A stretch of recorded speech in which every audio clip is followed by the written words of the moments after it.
예, 여러분 반갑습니다. 어반입니다. 다들 잘 쉬고 계십니까? 우선은 영상 시작하기 전에, 자, 자, 샌비토장, 이거 진짜 맛있습니다. 맛있습니다. 샌비토장 만세! 자, 광고 한번 하고, 이야기를 시작을 하려고 합니다. 방금 DC에서 본 글인데, 요즘 결혼식을 앞둔 자녀들이 결혼식장 암행 순찰을 한다고 하는 거예요. 그래서, 18, 이건 뭐지?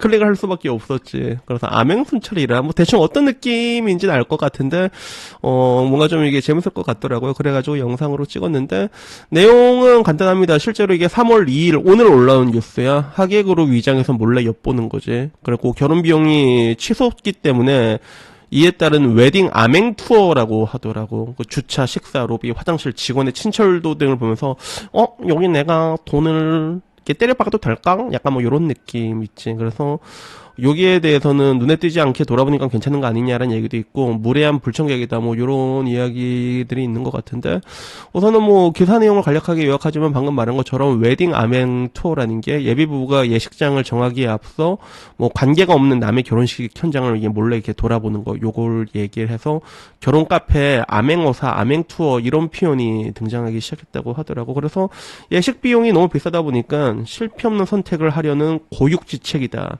근데 초대받지 않은 불청객 아니냐, 이 두 개가 양립하고 있는 것 같습니다. 근데 뭐 사람들의 후기를 보게 되면 암행 투어 안 하면 어머 암행 투어 안 했으면 좆될 뻔했어요, 뭐 이런 후기들이 올라왔나 봐. 그래서 10월에 결혼을 앞둔 박모 씨는 지난해 12월 서울 일대 웨딩홀 6곳에서 진행된 결혼식을 암행 투어를 했다는 거야. 야, 6곳이나 봤다고? 그래서 뭐 보통 이제 요새는 뭐 웨딩 플래너 이게 한 명 끼고 이제 거기에 맞춰가지고 스드면부터 쭈루루 계약을 하잖아. 근데 이것도 문제가 있는 게 그 웨딩 플래너 끼고 얘기하고 뭐 이것저것 계약하다 보면 사람 좀 이게 허영심을 자극을 한다고 하더라고. 그래서 뭐 기본 세트 A가 있잖아. 그러면 업이 있대. 거기에 A 세트에 업 해서 뭐 200만 원 추가 이런데. 그럼 또 거기서 끝이냐? 아니야. 업이 있대. 그 뒤에 업까지 있다고 하더라고. 그러면 옆에 오빠 나 한 번 하는 건데 업으로 하면 안 돼? 이렇게 하면 그래 해라 자기야. 이러면 오빠 업은 안 돼. 이런 식으로. 내 친구를 실제로 요거 때문에 좀 많이 힘들었다 하더라고. 제 친구 늦은 나이 결혼한 애들 작년 재작년에도 결혼했다고 하잖아. 근데 그 친구 얘기 들어보면 그게 돈이 업 들어갈 때마다 몇백만씩 올라간다고 하더라고. 근데 문제는 그걸로 이제 싸우기가 싫은 거야. 남자들은 그런 거 싸우기 싫은 거야. 친구는 결국에는 그러더니 어떻게 했는데, 그래서 나는 나가서 담배 피우고 있었잖아. 나가서 담배 피고. 그래, 네가 알아서 해라, 뭐, 요렇게 된 거지. 근데 문제는 이제 그 금액이 올라가다 보니까, 결국에는, 이게 상담실 안에서만 볼 수 없는 예식장의 진짜 민낯을 보고 싶은 거야. 내가 돈을 그래도 이만큼 지불했는데, 실제랑 괴리가 크면, 여기에 대해서 현타가 올 수가 있잖아요. 그래가지고 그런 것 같아요. 그래서, 평소 눈여겨보던 한 예식장을 하객처럼 방문했다가 큰 충격을 받았다는 거지.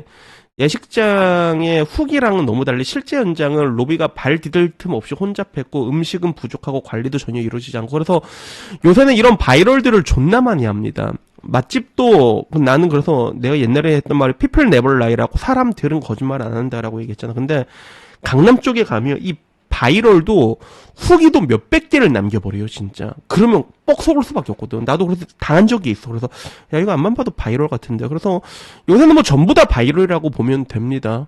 그래서 뭐 유튜버들 중에서도 이게 돈 받고 얘기해준 사람 되게 많을 걸, 좋게 얘기해준 사람 되게 많잖아, 사실. 그래서 이게 뭐 어쩔 수가 없는 것 같아. 그게 또 매출이랑 이어지다 보니까 결국에는 이제 이런 것들이 웨딩홀에도 당연히 이어질 수밖에 없으니까, 이런 유착이라는 게 사람들은 작은 것도 놓치고 싶지 않고 돈은 또 많이 드니까. 그래서 웨딩홀 기본 대관료가 뭐 이제 상위 10%에 해당하는 금액이 800만 원이라고 하더라고. 특히 서울 강남 지역은 1000만 원이 넘어가는 거야. 그리고 이제 전체 계약 금액을 따지게 됐을 때는 뭐 3천만 원이 넘어가니까, 강남 같은 경우는. 그러다 보니까 여기에 대해 가지고 돈을 쓰더라도 좀 볼 수밖에 없잖아. 이게 바로 한 방에 태워버리는 금액이니까. 그래서 이런 것들이 지금 일어나고 있다고 합니다. 그래서 요걸 보는 사람들의 반응은 그거였어. 주갤럼 씨발놈들아, 똥튀기 데리고 와서 국격 떨어뜨리지 마라 새끼들아. 이러니까 아줌마 여기서 씩씩거려도 아무 타격 없어요. 이러고. 여자가 남자 모텔로 꽂혀서 벤조디아제핀으로 독살시키는 세상인데, 이렇게 얘기를 하면서 진지하게 결혼하게 되면 하객은 아는 사람을 불러가야겠다. 엄청 싸우고 있어, DC는. 여기는 일단 기본적으로 열려 있잖아. 그래서 그 밑에 이 사람이 승자네. 야, 나는 허례허식 했뇨. 나하고 20대 초반 외녀랑 간단하게 시골리고 집안일 짬 때리고 사는 중이다. 레알 개꿀이노. 뭐 이런 얘기도 있었고. 저거는 지혜다라는 의견부터 돈 있는데 돈 많이 쓴 걸 누가 뭐라고 하냐. 죗도 없으면서 인생은 한 번이라는 핑계로 남들만큼 해야겠다고 연병을 떠는 게 문제다. 사스가 정신병자들의 나라다. 조선인들이 살자고 준내 불행한 이유가 저게 아니냐. 그런 이야기. 그래가지고 돈도 더럽게 많이 받는데 미리 구경할 수도 있는 거 아니냐. 그리고 성계년들이 꼭 저 랄지를 떤다라는 이야기도 있었습니다. 그래서 뭐 그 뒤로도 이제 남자와 여자들 엄청 많이 싸우고 있는 것 같아. 그래서 죽일 장애인 새끼들 점점 심각해지노라는 얘기도 있고, 똥튀기 매매. 그러니까 이 똥튀기 매매라는 얘기는 또 왜 하냐 이게. 나 이 말이 더, 그러니까 내가 그 여초에서 본 말 중에 300충이 진짜 그 역겨운 단어라고 하잖아. 난 주계에서 본 단어 중에 역겨운 단어 중에 하나가 이 똥튀기 매매혼이라고. 그 동남아가 결혼하면 그거를 튀기라고 이거를 완전히 인종적인 비하를 하더라고. 그래서 이 주체가 남자인지 여자인지는 모르겠는데 주계라서 근데 보통 이제 이렇게 이런 식으로 비꼬는 사람은 여자들이 많을 수밖에 없지. DC는 열렸으니까 성별이 파악이 안 되잖아. 근데 뭐 맨날 뭐 아빠 왔노 막 이러면서 그 주계라도 보면 쓰레기 같은 것들 많이 올라오긴 올라옵니다 사실. 그래가지고 여기 보면 이게 서로 싸우고 있는 거야. 아줌마 그러면 안 돼요 막 이렇게 얘기하면서